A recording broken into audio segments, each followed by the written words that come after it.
Well, I'm back over at my aunt's house. We're in a little kitchen area, and she's got some electrical issues that she wanted me to come over here and take a look at. I just installed some eyeball can light trim. This has nothing to do with the video, but I better move this. And incidentally, I just got done installing some eyeball can lights in the kitchen area, and got those up there in the ceiling. And I put a light switch in over there. If you want to take a look at that, I got that stuff all on my channel ready for you. But here's what's going to happen in this kitchen. She's upgrading the kitchen to a certain extent. We've done quite a few things in here already. These Formica countertops are going to come out. She's going to install a new sink, a new faucet. She's got a new garbage disposal to do. They're going to wrap the granite. It's going to wrap up the sides of this Formica that they used initially to go up the side of the wall there. That's going to be replaced.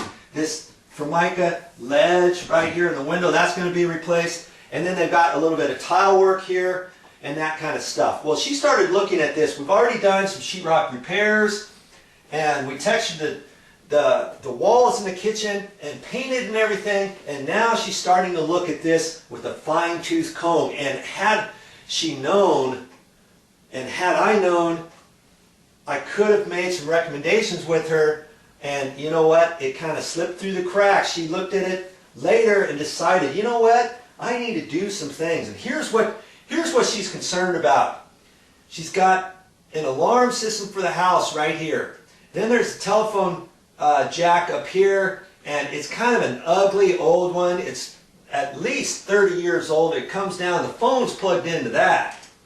And then the power, here's a power box, and that goes to control the home alarm system.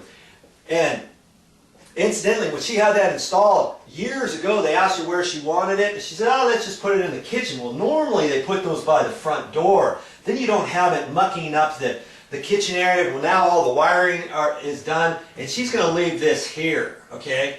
But the power box to that, they plugged it in here. They're utilizing some of the duplex outlet is taken up here. And usually on the kitchen, you don't like to do that because then you can't plug in appliances and stuff. And that kind of looks unsightly. You know, so that's plugged in there. They actually got the power wire kind of stapled to the Formica. I'm not sure how they did that. Then they fished it up and squeezed it, snuck it back underneath here, and then plugged it in to the alarm system. Well, now that this is all going to be redone, she doesn't want this on the new granite countertop and have that wire swirling up there. That looks kind of hokey, right? And so she went a little further than that. You know, I said, well, and now here's a switch here. You turn that on. You hear that?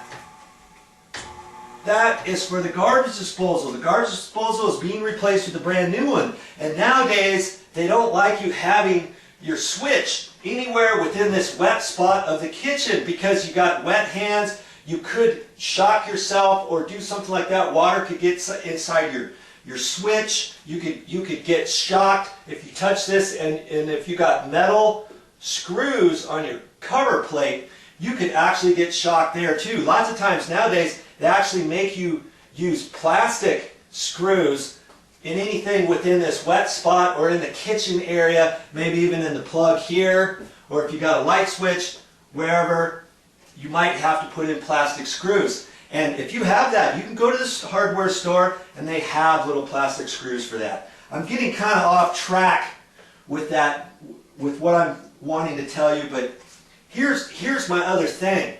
I told her, I said, well, since you're going to be replacing this with granite, what about if we take this switch and if we move it over, get it out of this wet area, have it right there. Generally, you look and see where your garbage disposal switch is, and usually you're not going to find it right here. It's going to be off to the left. It's going to be on the wall somewhere where you just have to reach over and hit it. Well, in this case, because it's here, I asked her, I said, which side of the window do you want it? Left side, right side? She's right-handed. And she just said, let's just put it over here. There's a plug there. Why not put a switch over here too? Okay? So that's something I'm going to look at today. And I wanted you to kind of see the type of steps I'm going to go through. And so that's why I'm over here. I'm checking all that stuff out, seeing how to get the wires over here, what's possible and what's not possible. Maybe we could take this switch and take this box out and put a 2-gang cut-in box in there and have the switch next to the plug. You know what I mean?